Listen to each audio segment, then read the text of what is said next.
Hi, Lancers. Today we are going to talk about the Big Bang, which is the start of the universe and the start of our course together.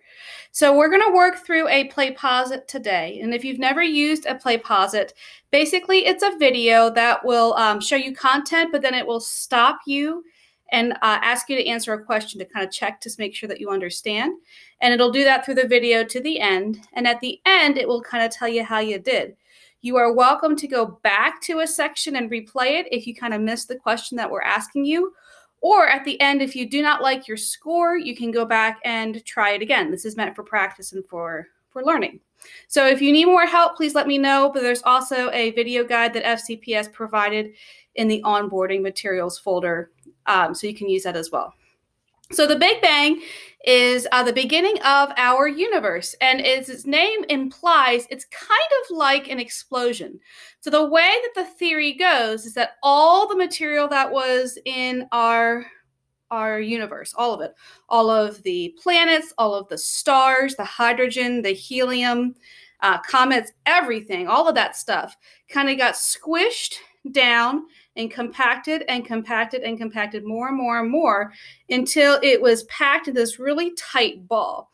And this really tight ball is called a singularity. But you can imagine if you pack everything into this really tiny, tiny space that it doesn't do well, because you've got positive protons next to positive protons, negative electrons next to negative electrons. Those repel each other. So all of this material in really tight space is not very comfortable. It's not energetically stable by any means. So once it got compacted into this singularity under tremendous instability, it's going to explode. It's going to erupt in all directions. And so with this big bang, with this explosion, you have material going to the left, you got material going to the right, you got materials going up, you've got stuff going down, kind of like a giant sphere that's getting bigger and bigger and bigger over time. And so we're going to look at that over the next couple of days. But when you see an explosion, when we're coming up with this theory, how do we know? Because I wasn't there, you weren't there, Ms. Kugel wasn't there, right? Your parents weren't there. No one was there. So what kind of evidence do we need to kind of support this idea, to support this theory? How are we going to do that? And so we're going to use a model to support this theory, because if it's an explosion, kind of spherical, it's kind of go in all directions. So I'm going to model that with a balloon.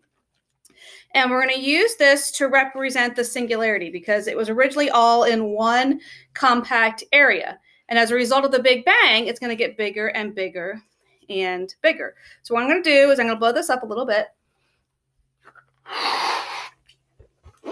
Okay. And this represents our universe. Now, we are going to be a point somewhere within this universe on the outside sphere of our balloon. So I'm going to take a Sharpie, put a little dot, and I'm going to label that as home. So that would represent here on Earth, where we're taking all of our measurements. Now, there's going to be other celestial objects in the sky that are going to create waves, that are going to create light. So maybe we have a star that's a little bit farther away from this. So I'm going to call that star A. Then I have maybe another star a little bit farther out from us. I'm going to call that star B. And I'm going to keep going. We'll do star C, dot, star D, and star E. All at various distance from us within this expanding universe. And what I want to know is, how far away are they from me as this universe expands? So as the universe gets bigger, so if it was truly an explosion and this material is getting bigger and bigger and bigger, and the universe is getting bigger and bigger, I want to know how far away these stars are from me. So I'm going to take some measurements. Flip this. So I'm going to lose my air. Okay, so I want to know, where are they starting? And then if years, thousands of years, millions of years go by, how far are they at these different increments? So I am going to measure. Now this would be kind of tricky if I had this balloon and I was trying to use a ruler, because we're talking about, not a flat object. We're talking about roughly spherical. Ruler doesn't work so great. So I'm going to use a string to kind of mark where they are. So I've got home right here. So I'm going to put my fingers here. And I've got H right here. So on this string, the distance between my two fingers, that's the distance between my two dots. I'm going to take that and I'm going to line it up on my ruler. Now my ruler has two options. I've got a centimeter side and I've got an inches side. In math and science, we use centimeters because those are standard units. So when I hold that guy up, they are 4 centimeters apart. So I'm starting out at time 1, dot A was 4 centimeters from home. I'm going to repeat that for my remaining dots, always measuring from home. So here's my H. This time I'm going to go to the B. Pinch my fingers in, how far they are. Measure that with my ruler. So that looks like 6.5 to me. It's a little bit farther. And I'll keep going. I'll put it in fast motion for you.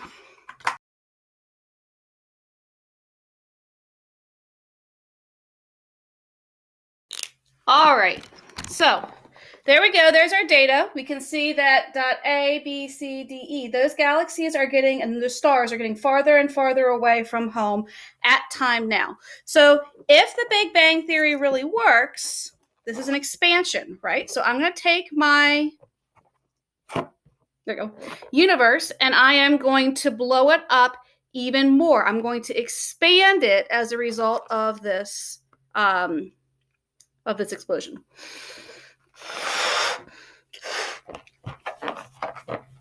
Just off a little bit.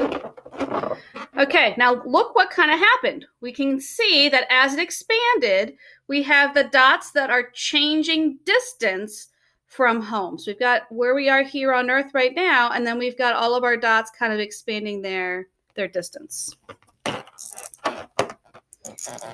So I'm going to repeat the steps that we did this last time, where I'm starting at home always, and I want to know what's the distance to A now? What's the distance to B now? What's the distance to C now? So I'm going to repeat that. I'll probably speed it up here.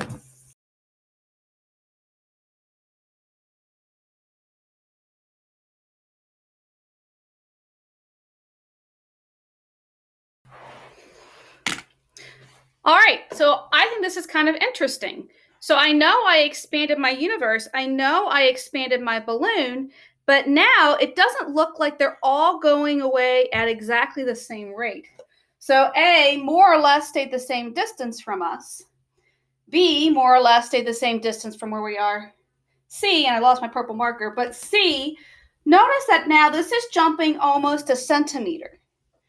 D, which started even farther from us, is now jumping 1.5 centimeters. So that's even more. And then E is jumping almost 2 centimeters. Holy moly. So it doesn't look like they're going away from us at exactly the same rate. These are moving away, but kind of slowly. These are jumping far more. So I'm going to continue this, and what I will do is I'll post all the data. We'll see if that trend continues as time goes more and more quickly.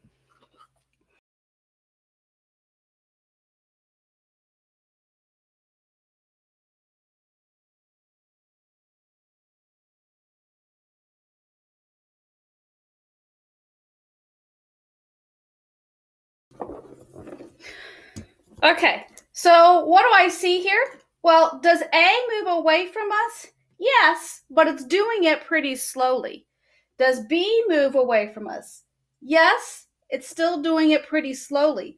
But when stars get pretty far away from us, the jumps are getting incrementally bigger. So this is jumping by 1.5 every time. This is 1.5, 2 every time. This is 2, even 3 every time.